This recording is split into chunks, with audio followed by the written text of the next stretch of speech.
Hello students, welcome to the PMPS online classes. Today I am going to start a new chapter, that is chapter number 4, classification of commercial organization.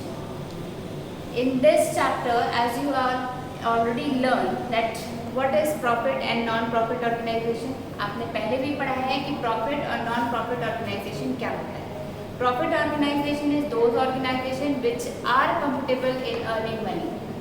जो भी organisation पैसे में involve होगा या money में involve होगा that comes under profit organisation and the organisation which comes under non money और non monetary terms that comes under non profit organisation like what are non profit organisation like trade chamber of commerce army these are all non profit organisation जो money नहीं बनाते हैं, जिनका motive money earn करना नहीं होता है, सिर्फ सर्विस प्रोवाइड करते हैं. कुछ लोग होते हैं ना, आपको सर्विस देते हैं बट उनका मोटिव इन रिटर्न में वो प्रॉफिट या मनी नहीं लेते हैं.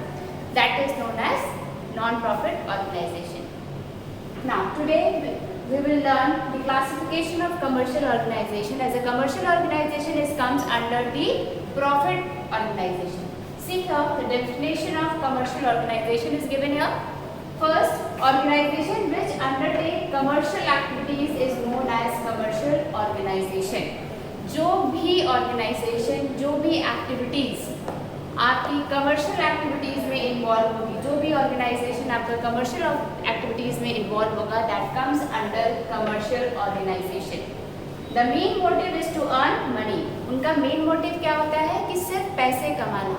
कंज्यूमर को सेटिस्फैक्शन हो रहा है कि नहीं, अगर कोई प्रोडक्ट सेल हुआ मार्केट में, ठीक है, और उससे कस्टमर को सेटिस्फैक्शन मिल रहा है कि नहीं, कस्टमर सेटिस्फाइड है कि नहीं, instead of that they will earn only money. उसके अलावा उनको किस चीज़ की फिक्र होती है कि उनको ज़्यादा से ज़्यादा प्रॉफिट मिले, ज़्यादा से ज़्यादा मनी मिले. दे मे ओन बाय वन और मोर इंडिविजुअल, एक से ज़्यादा लोग उसको ओन कर सकते हैं. There exists a wide variety of commercial organization. For example, industry. Many types of industries were there. हर तरह की इंडस्ट्री होती है और इंडस्ट्री में क्या होता है, प्रोडक्शन होता है. प्रोडक्शन, जब भी प्रोडक्शन होगा तो वो किसको जाएगा, रिटेलर को जाएगा, मैन्युफैक्चरर को जाएगा, होलसेलर को जाएगा.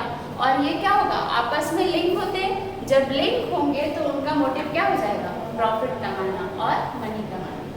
Trading means buying and selling of goods and services. Trading means क्या होता है, बेचना या खरीदना किसी गुड्स को या किसी सर्विसेज को.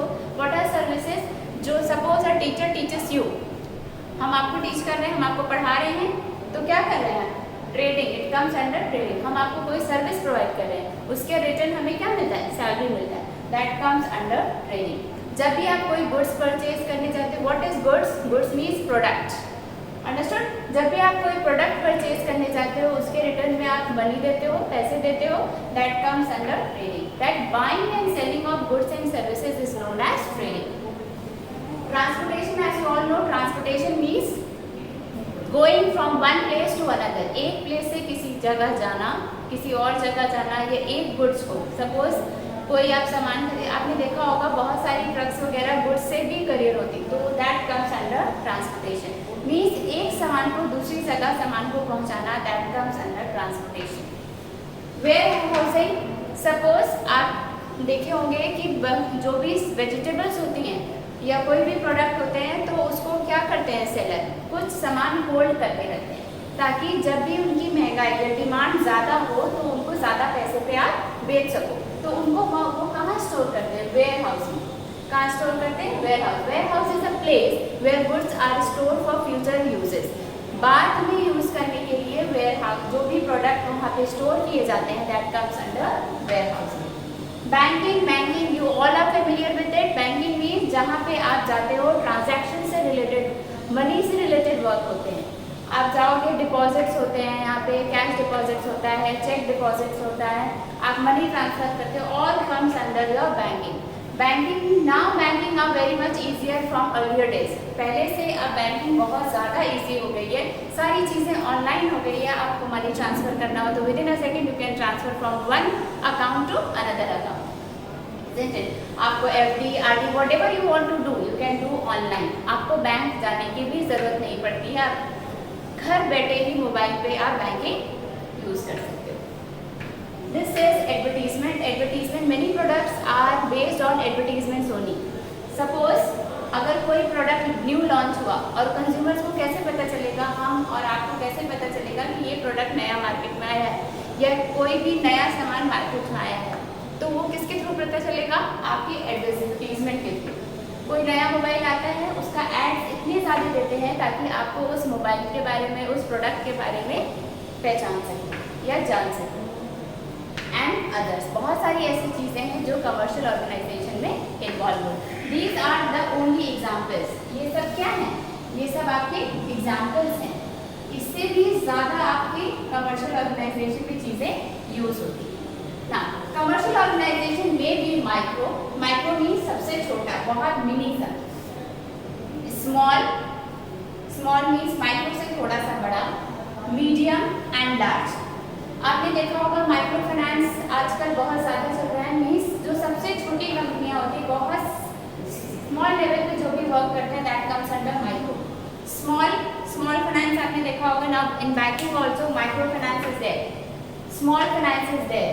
एंड मीडियम, मीडियम मीन्स जो भी कंपनीज, जो भी इंडस्ट्रीज थोड़ा सा लार्ज लेवल से कम पे जो भी ऑर्गेनाइजेशन वर्क करता है, that comes under medium. And large, you all no, like Reliance, many other more large companies or large industries which come under the commercial organization. वो किस में आते हैं? commercial organization.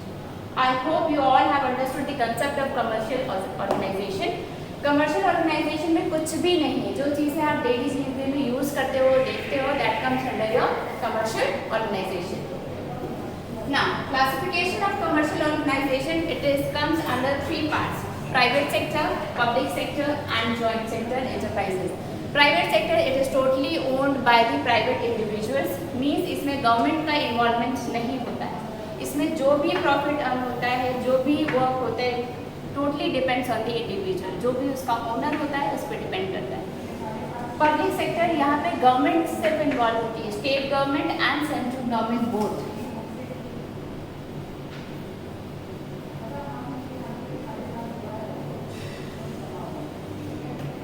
State and central both will involve all the decisions, all the factors, it comes under the government only. और जो भी decision इस company में, इस ऑर्गेनाइजेशन में लिए जाते हैं, वो गवर्नमेंट के डिसीजन पे डिसाइड होते हैं। Last is joint sector, it is a mixture of private and public.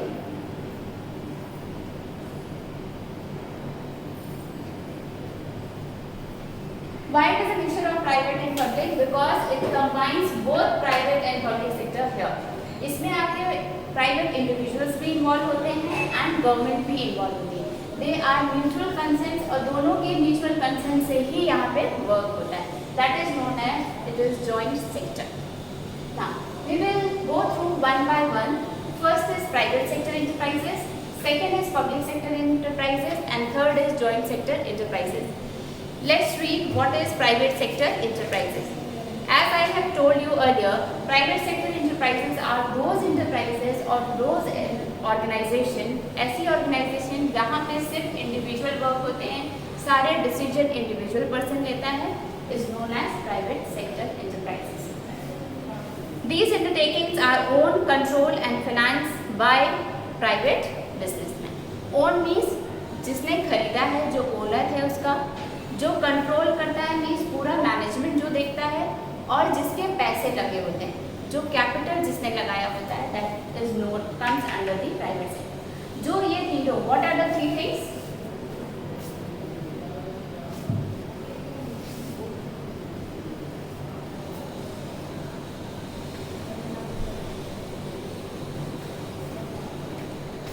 First is own,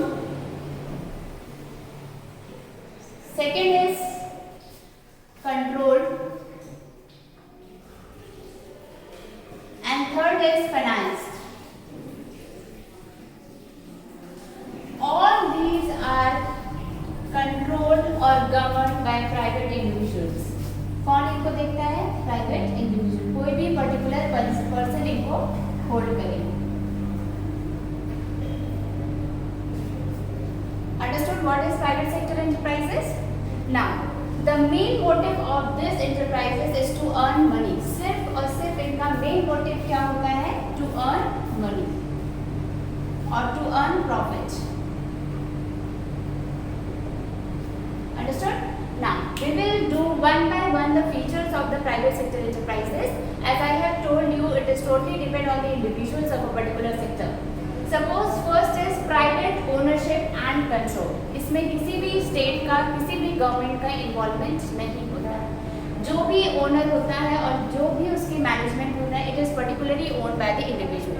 सिर्फ एक इंडिविजुअल या पर्टिकुलर पर्सन इसको ओन करेगा, इसका ओनरशिप लेगा और उसी को मैनेजमेंट देखना है पूरे organisation.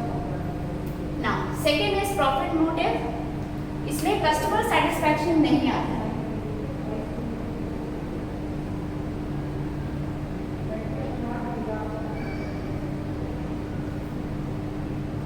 It does not involve the customer satisfaction. If any product is launched in the market, then whether it is the consumer satisfied or not, consumer satisfied है कि नहीं, it does not involve.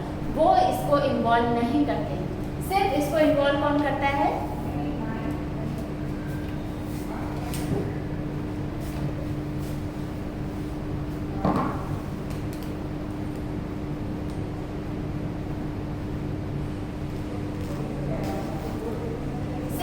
Involve क्या करते हैं? Profit. जो भी money earn करते हैं, जो भी पैसे अर्न करते हैं, उनको प्रॉफिट मोटिव ही इनका सबसे बड़ा ऑब्जेक्टिव है.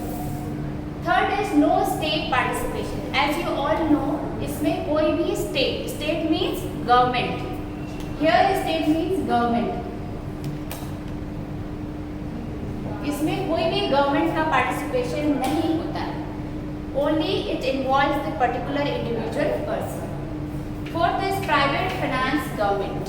मीन्स जो भी इनके पैसे लगे होते हैं, जो भी इनको कैपिटल की ज़रूरत होती है, जो इसका ओनर होता है वही लगाता है. कोई भी स्टेट इसमें अपने पैसे इन्वॉल्व नहीं करता है.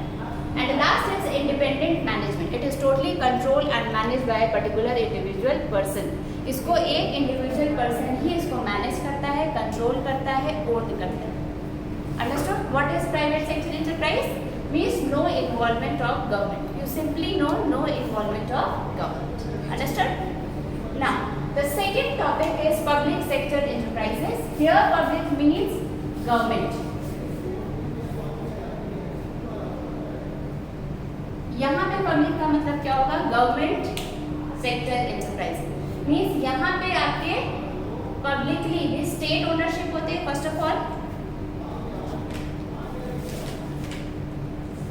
see the undertakings and owned and operated by central and state government. यहाँ पे आपके प्राइवेट इंडिविजुअल्स थे प्राइवेट सेक्टर में, बट यहाँ पे own, control and finance totally कौन करता है? State and central government.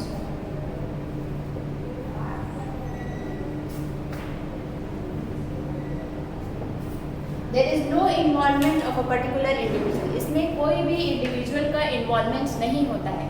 यहाँ पे सिर्फ और सिर्फ स्टेट गवर्नमेंट जो होती है उसका इन्वॉल्वमेंट होता है और सेंट्रल गवर्नमेंट होती है उसका इन्वॉल्वमेंट होता है. Understood? So the sector which is totally owned, control and manage by a particular state और central government is known as public sector enterprise. It is known as public sector enterprise. Now we will read the features of public sector enterprises one by one. See, the first is state ownership. State ownership means government ownership. यहाँ पे ownership आपने किसकी पढ़ी थी? Individual की. But यहाँ पे ownership किसकी होगी? Government की. State और central government. Second, government control. इसको control कौन करता था? आपके private individuals. But यहाँ पे control कौन करता है? Government. जो भी डिसीजंस लिए जाते हैं कंपनी में या ऑर्गेनाइजेशन में, उसको कंट्रोल गवर्नमेंट करते हैं. Third is service motive. इनका मेन मोटिव क्या था? Profit.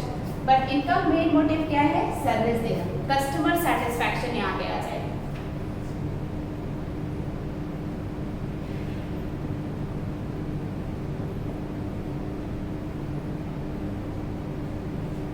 Here consumer satisfaction is not required.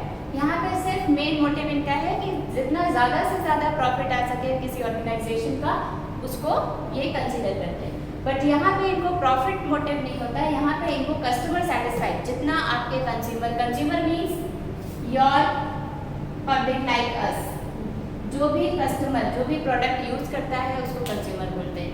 तो जो भी कंज्यूमर होगा उसको सेटिस्फाइड होना यहाँ पे ज़्यादा ज़रूरी होगा कि वो प्रोडक्ट उसके लिए बेनिफिट है कि नहीं।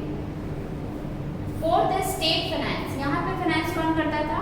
पर्टिकुलर पर्सन, जो इसका ओनर होता होगा वही प्राइवेट यहाँ पे फाइनेंस करते हैं। बट हियर स्टेट फाइनेंस करता है, मीन्स गवर्नमेंट फाइनेंस करती है। जो भी इनको पैसे की ज़रूरत होती होगी तो वो कौन देता है? गवर्नमेंट देती है। बट यहाँ पे पैसे जो है आपके इंडिविजुअल्स देते हैं, जो भी उसके पर्टिकुलर पर्सन इन्वॉल्व होते हैं। Now here bureaucratic management and last is public accountancy. What is bureaucratic management? The management of public sector undertaking is bureaucratic enterprises, or the sense that their operations are government certain rules and regulations prescribed by the government. जो भी rules and regulations government बनाती है,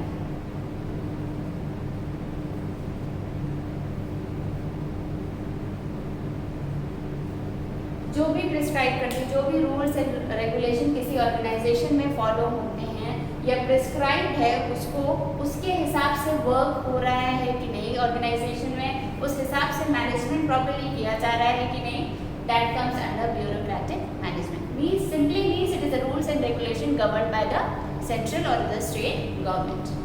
and the last is public accountability. Accountability means कि आप उनको answerable हैं। जो भी डिसीजन आप किसी ऑर्गेनाइजेशन में लेंगे, किसी कंपनी में लेंगे, उसको आपको पब्लिक को आंसर करना होगा। कि अगर कोई पब्लिक कहती है इट इज़ रॉन्ग और it is right, you have to answer to that particular decision, to that particular public. अगर आप पब्लिक कोई भी क्वेश्चंस या कुछ भी रेज करती है या कुछ भी आप डिसीजन ऑर्गेनाइजेशन में लेते हैं, whether the changes of the things or not, you have to go through the public. आपको पब्लिक को डिस्क्लोज करना पड़ेगा, उनको बताना पड़ेगा। Now the last point is joint sector enterprises.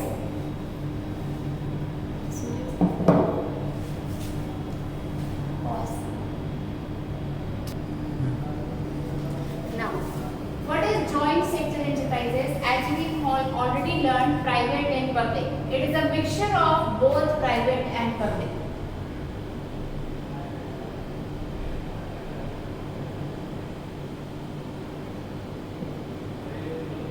Means it is here the involvement of an individual is also there and the state and central government is also there.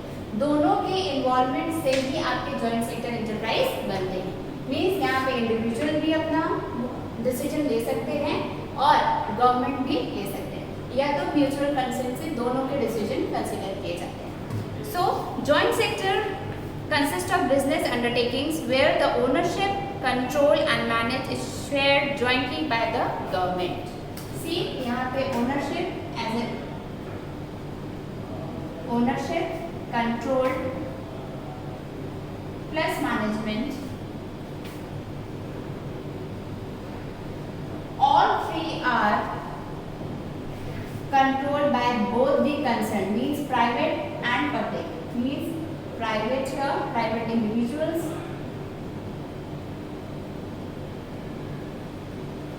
plus the government.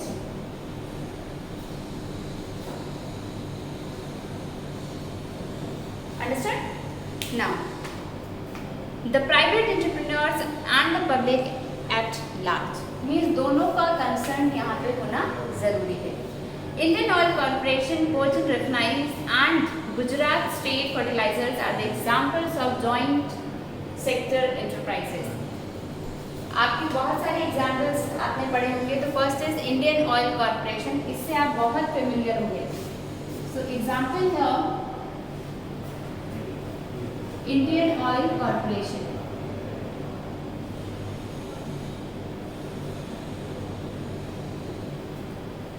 Here both private and government individuals are considered in this. दोनों के concern से ही आपका ये organisation चल रहा है। Now let's read the features of joint sector enterprises. What are the features of joint sector enterprises? First is mixed ownership. What is mixed ownership? Here ownership is private. इसको owner कौन थे? यहाँ पे individual ownership थे, यहाँ पे state ownership था। अब जब ये दोनों को हमने ज्वाइन कर दिया तो यहाँ पे क्या बन गया? Mixed ownership. That is why it is known as joint sector enterprises. Second, here combined management. यहाँ पे मैनेजमेंट कौन देख रहा था? Independent management. Here who will manage? Bureaucratic management. जो भी रूल्स एंड रेगुलेशन गवर्नमेंट आपको प्रिस्क्राइब वे में देती है उसको आपको मैनेजमेंट की तरह फॉलो करना होगा. बट यहाँ पे क्या है, दोनों को कंबाइंडली कंसिडर किया जाता है. एंड द लास्ट है share capital. What is share capital? The shares of the government, private businessmen and the public in the capital are 26%, 25% and 49%. The aim is to pool the financial resources and the technical know-how of the private individuals. Now, share capital सबके क्या क्या होंगे? Let's read through. What is the first share capital here?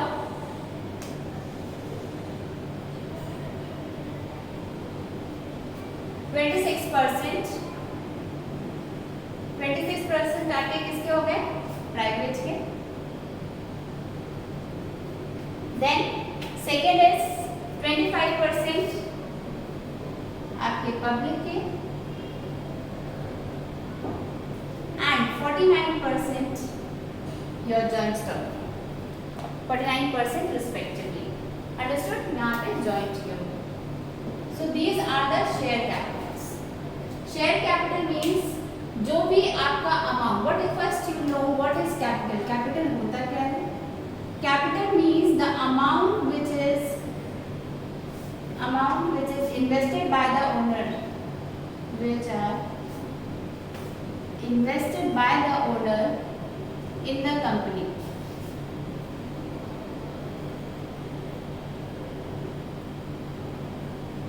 किसी organisation और company को जब भी आप स्टार्टअप करोगे, जब भी कोई स्टार्ट करता है, उसमें जो अमाउंट इन्वेस्ट करता है इनिशियल में, that is known as capital.